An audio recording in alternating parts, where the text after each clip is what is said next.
Saudara-saudara yang saya kasih dimanapun saudara berada, pada pagi hari ini kita akan bersama-sama merenungkan firman Tuhan yang saya ambil dari Kejadian pasal 4. Mari kita kembali ke firman Tuhan. Kejadian pasal 4. Kejadian pasal 4. Saya tidak akan baca semuanya, saya hanya akan baca beberapa ayat saja.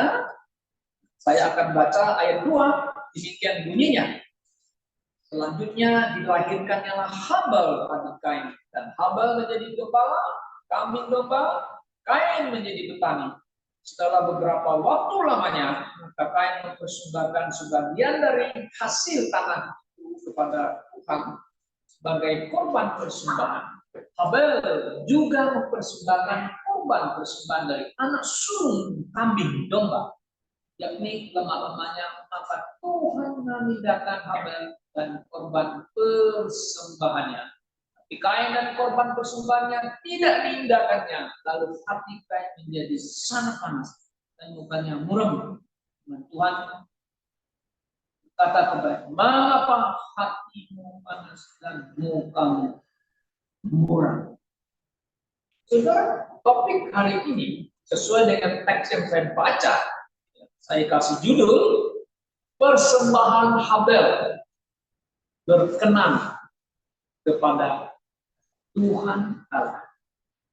Saudara-saudara, kitab Kejadian tercatat ya pertama kali yang mengenai 2 jenis persembahan, ya, korban persembahan, ya, yaitu atau boleh dikatakan juga tentang 2 tata cara ibadah yang berbeda, atau dengan bahasa sekarang ada 2 jenis agama di bumi ini sejak kejatuhan manusia ke dalam dosa.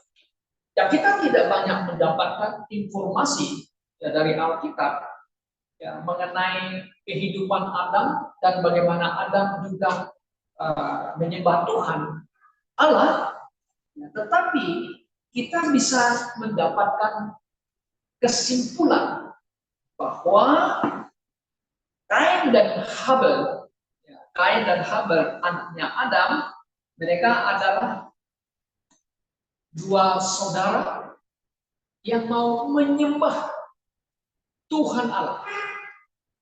Kain menyembah memakai hasil pertaniannya.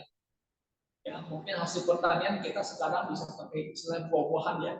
Ya, mereka dia membawa offering, ya, membawa persembahannya untuk menyembah Tuhan Allah. Tapi Habel membawa domba sulung untuk dipersembahkan kepada Tuhan Allah. Dan Alkitab dengan jelas mengatakan di sini bahwa persembahan Habel itu yang menyenangkan Tuhan, menyenangkan Allah, dan diterima oleh Allah. Why?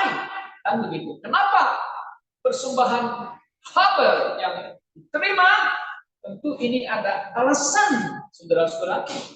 Kita akan coba untuk menelusuri, menggali mengapa.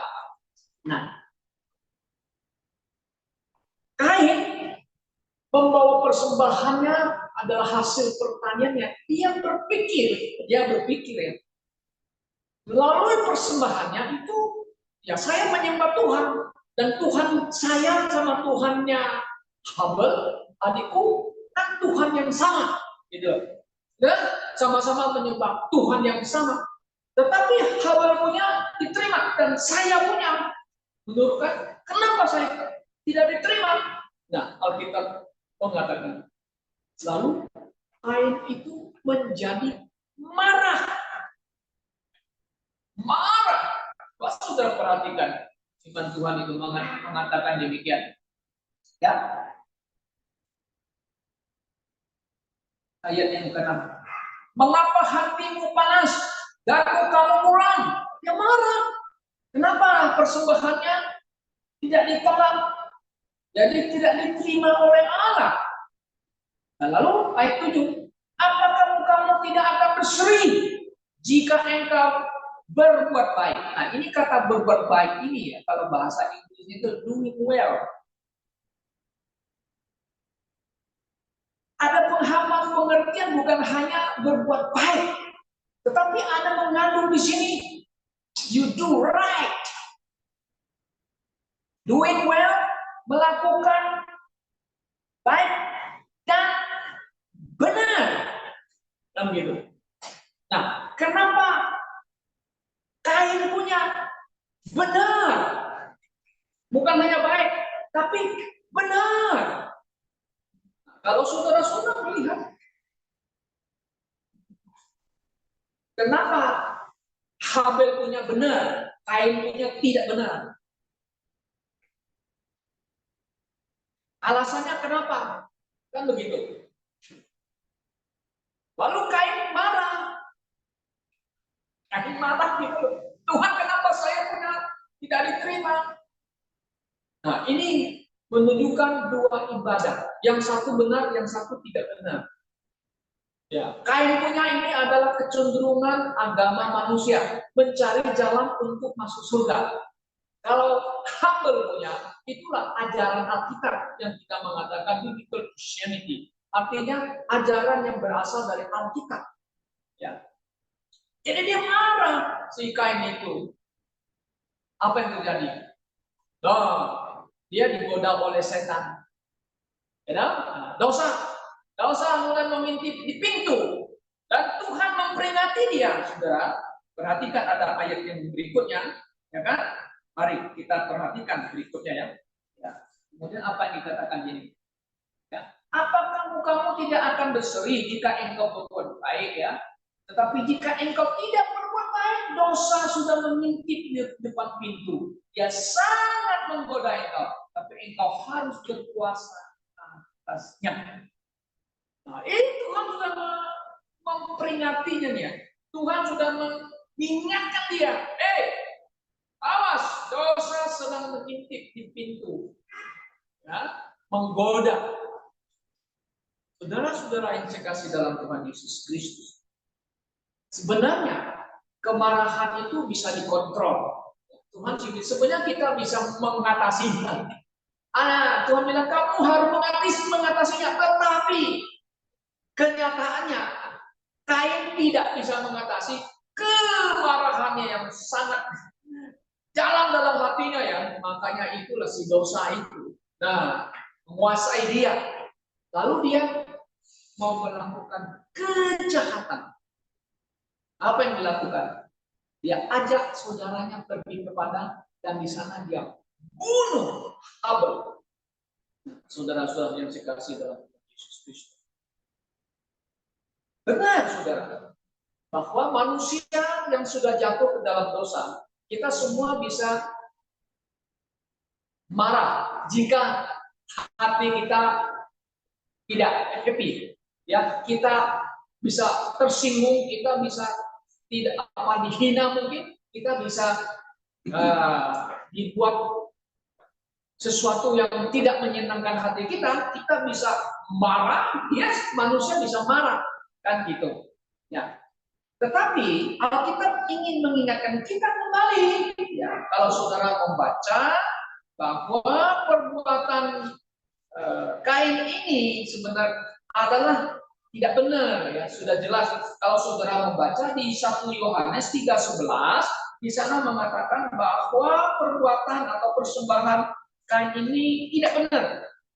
Tetapi persembahan Habel itu benar. Coba kita lihat di 1 Yohanes pasal yang ketiga, ayat yang ke-11. Nah, ini kita mendapatkan ayat ini ya, supaya saudara bisa mengerti, ya, bukan karena siapa itu Kain ini mempersembahkan buah-buah yang jelek, buah-buah yang busuk, seperti kadang-kadang ada guru sekolah minggu yang mengatakan, oh ya, makanya si itu Kain itu mempersembahkan yang jelek-jelek, tidak enak.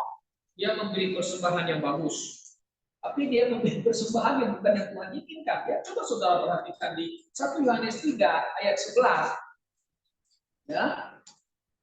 1 Yohanes pasal 3 ayat 11 dan 12.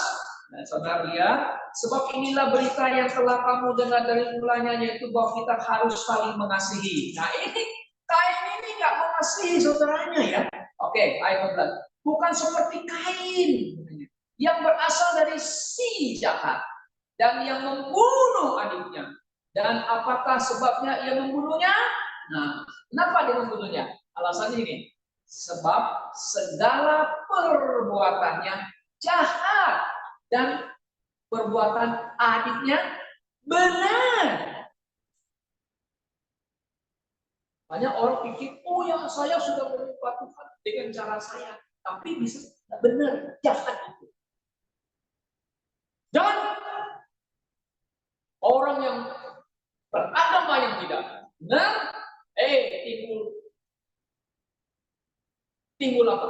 Kebencian dalam hatinya, ingin mencelakakan yang lain. Kenapa? Tidak sepaham dengan dia. Dia mau bunuh. Wah ini agama dia begini. Agama-agama yang di dunia ini ya kalau tidak sepaham dengan dia, oh langsung mau dibunuh ya. Nah ini terjadi.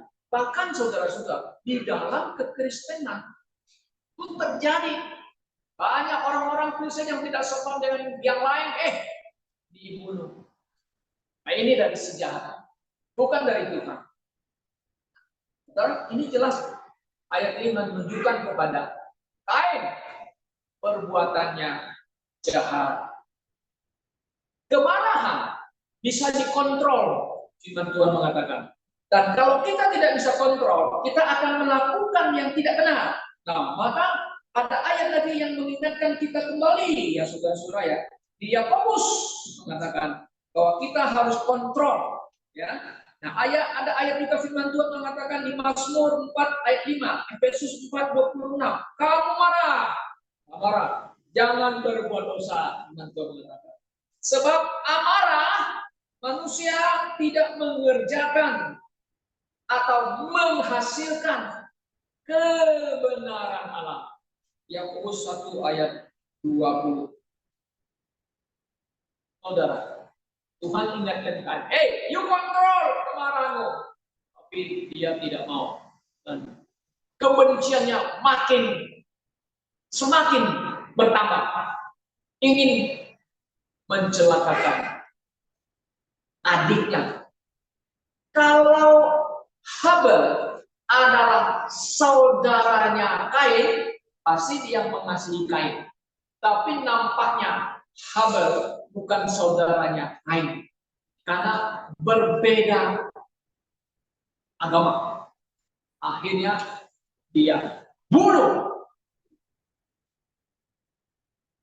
Yesus mengajar kita harus saling mengasihi. Kasihi Tuhan Allahmu dengan segenap hatimu dan kasihanilah sesamamu manusia seperti dirimu sendiri. Nah, saudara-saudara, kebencian atau spirit kebencian Kain itu diturunkan sampai ke keturunannya, sampai ke keturunan berikutnya dan berikutnya, sampai diturunkan kepada orang-orang yang selalu membenci orang-orang benar, orang-orang yang mengikut Tuhan, membenci orang-orang yang dibenarkan oleh Allah.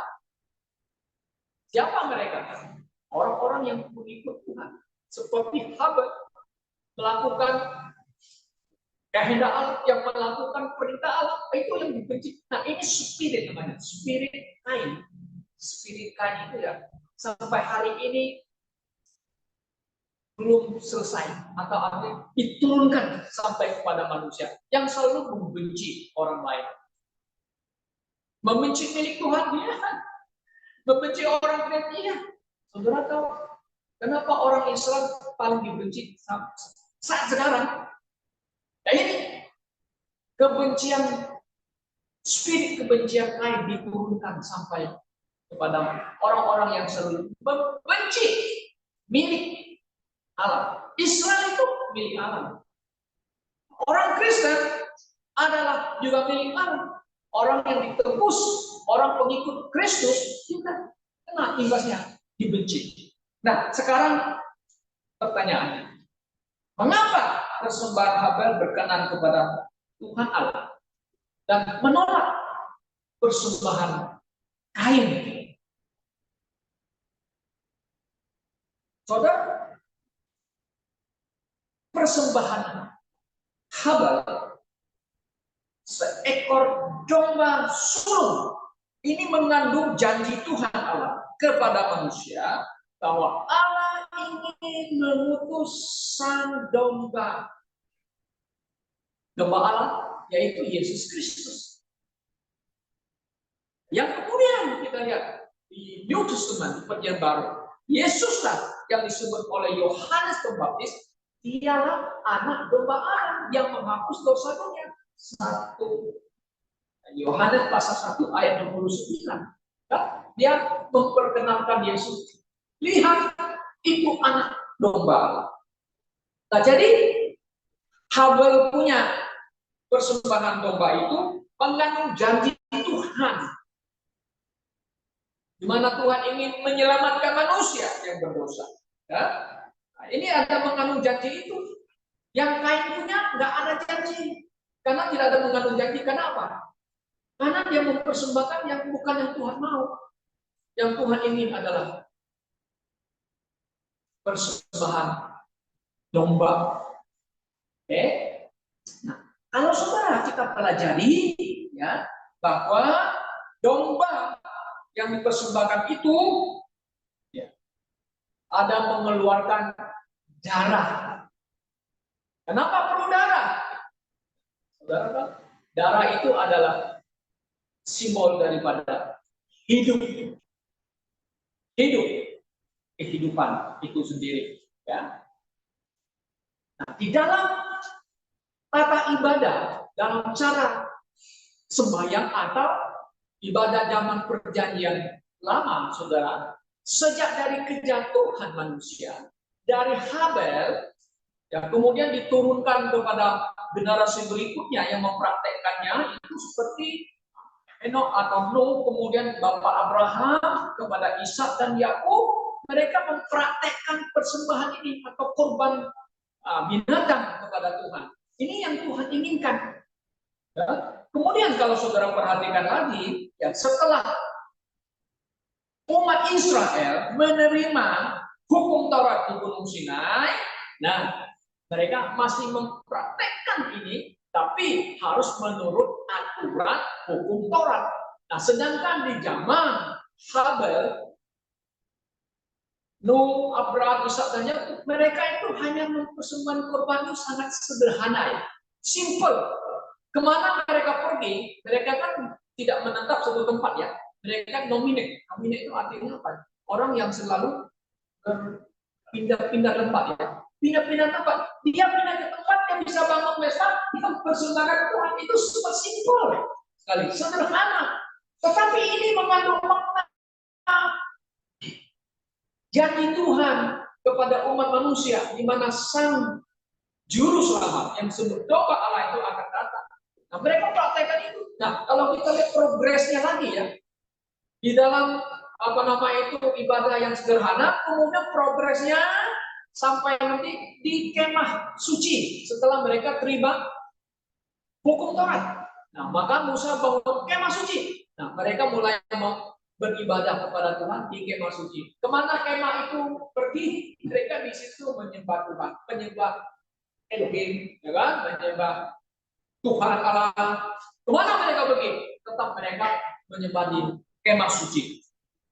Nah, saudara-saudara, sampai kemudian mereka masuk ke tanah perjanjian, barulah kemudian itu kemah suci itu yang diganti dengan bait suci.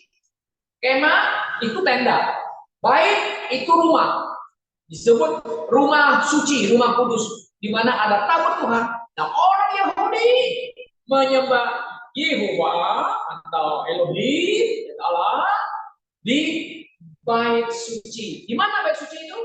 Di kota Yerusalem. Nah, jadi progres, ya, makin simpel, makin sempurna, kemudian makin sempurna sampai di bait suci. Nah, di situ adalah pusat penyembahan kepada Tuhan Allah sebelum Yesus Kristus datang atau mati di atas kayu salib. Jadi orang-orang Yahudi, orang-orang yang percaya kepada Yehova atau yang menjadi Judaisme harus menyembah Tuhan di mana?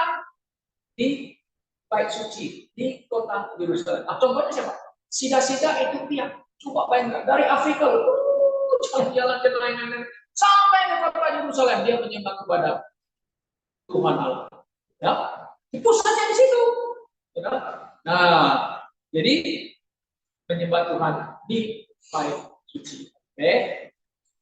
Jadi itu yang pertama kita lihat.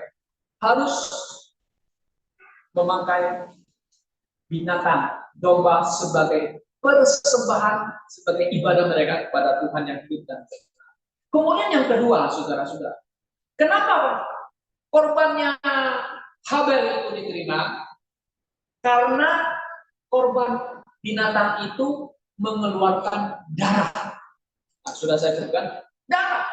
Kenapa perlu darah? Begitu. Ya, kenapa? Karena di dalam sistem ibadah perjanjian lama selalu memakai darah sebagai media pengampunan dosa dan penebus dosa. Harus ada darah yang keluar dari binatang itu sebagai media pengampunan dosa. Oke? Nah, saudara-saudara, kita lihat bahwa darah ini adalah darah yang harus dicurahkan, di mana tiap imam-imam kalau mau persembahkan korban ambil darahnya, dipercik itu di tabur Tuhan itu sebagai tanda untuk pengampunan dosa kepada umat Israel dan pribadi dan juga sebagai bangsa. Itu harus pakai darah. Nah, di Ibrani pasal 10 sangat jelas. Kalau kita lihat di Ibrani itu 9 itu ayat 29 itu tanpa darah tidak ada pengampunannya. Coba kita lihat firman Tuhan ya, supaya saudara kita bisa lebih memahami kan kebenaran ini. Ya, coba kita lihat 9 ayat yang ke 22. Ya, demikian bunyinya. Oke, kita baca 20 dulu. Sambil berkata, inilah darah perjanjian.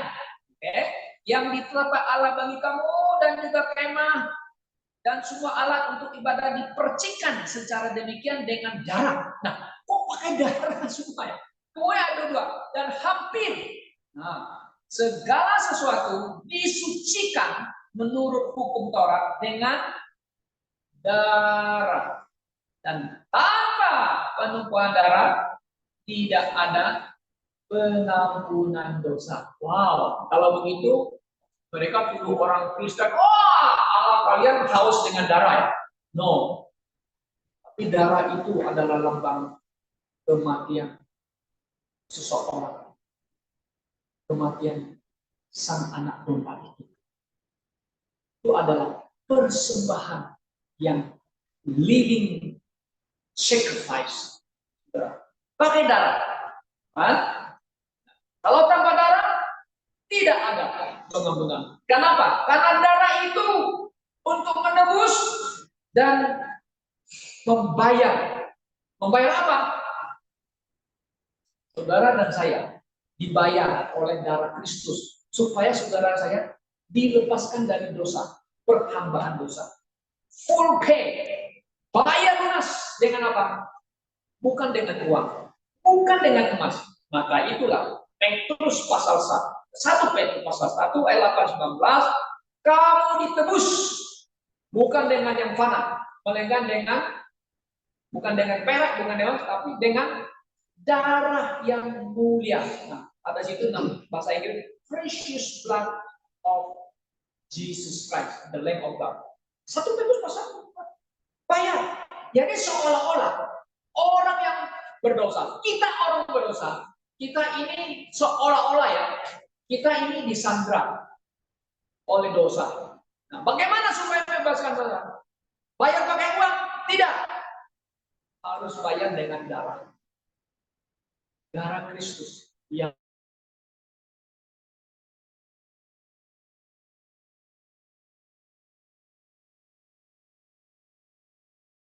diterima. Itu terima bayar dengan darah. Tapi the precious blood of the Lamb. Ya. Kemudian yang ketiga, kenapa persembahan Habal itu menyenangkan Allah? Karena yang mati itu Yesus adalah domba yang tak bersalah. Dia tidak bersalah. Kenapa dimati? Bukankah waktu Tuhan Yesus dibaptis oleh Yohanes Pembaptis di Sungai Yordan, ada suara di atas mengatakan, inilah anakku yang berkenan kepadaku. Kemudian di Gunung Transmigrasi bertemu dengan ada Musa dan Elia. Dan ada suara, inilah anakku yang berkenan kepadaku. Dengarlah dia. Jadi Yesus anak Allah yang berkenan kepada Allah. Maka itu dia mati berkenan kepada Allah. Dia accepted, diterima. Kenapa? Karena dia tidak berdosa. Karena kematiannya adalah mendamaikan saudara dan saya kepada Allah yang kematiannya ini menebus full pay, bayar lunas hutang kita.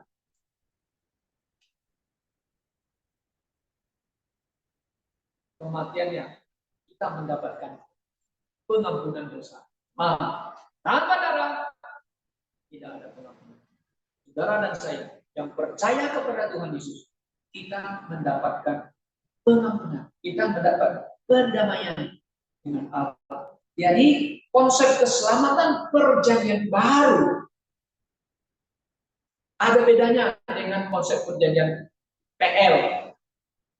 Saudara mau diselamatkan, saudara harus mentaati hukum Taurat. Engkau harus berusaha mentaati hukum Taurat. Anda akan selamat. Tetapi dalam perjanjian baru, setelah Yesus mati di atas kayu salib, saudara dan saya tidak perlu mentaati seremonial hukum Taurat untuk diselamatkan. Tetapi kita hanya percaya saja kepada Yesus Kristus yang mati di atas kayu. Kenapa? Dia mati menggantikan saya. Anda tidak perlu mati untuk mendapatkan keselamatan. Saudara dan saya tidak perlu kita tidak perlu mati. Dia mati bagi kita. Tapi saudara-saudara, satu hari nanti, jika gereja Tuhan di-rapture, jika gereja Tuhan orang-orang percaya diangkat, tidak ada gereja Tuhan lagi. Kita masuk ke dalam penderitaan 7 tahun. Di sana, saudara, Anda harus bayar dengan darah Anda untuk masuk ke surga. Saat sekarang tidak perlu. Darah Yesus yang membayar kepada saudara. Betapa besar kasih Tuhan kepada kita. Kenapa dia Tuhan mati untuk kita? Mencurahkan darah. Supaya saudara saya selamat. Tanpa saudara bayar apa-apa. Hanya percaya dengan hati kita. Yesus, engkau sang juru selamat yang menebus dosa saya. Saya tidak perlu mati untuk masuk surga. Engkau mati untuk saya supaya saya masuk surga. Tetapi nanti di tribulasi Anda harus bayar darah masuk surga. Oh ya. Penguasanya bilang, ikut aturan kami. Mau atau tidak mau? Ya, boleh kamu pasang 666. Anda hilang. Tidak masuk. Tapi anak berpikir lagi, dulu saya salah. Saya tidak mau terima Tuhan Yesus. Sekarang saya mau terima Tuhan Yesus. Mau ikut saya? Atau ikut Tuhan Yesus? Saya mau ikut Tuhan Yesus. Keluar darah. Tapi Anda salah. Maka itu, saudara, saat ini keselamatan is free. Tanpa Anda perlu bayar. Anda percaya saja, maka saudara akan diselamatkan. Saudara percaya kepada Yesus yang sudah mati menjadi dosa. Kiranya Tuhan membawa. Kiranya Tuhan membawa. Marilah kita menjadi orang Kristen yang selalu memuliakan Tuhan Yesus. melalui tubuh kita, karena hidup kita telah dibayar lunas melalui darah Yesus Kristus. Mari kita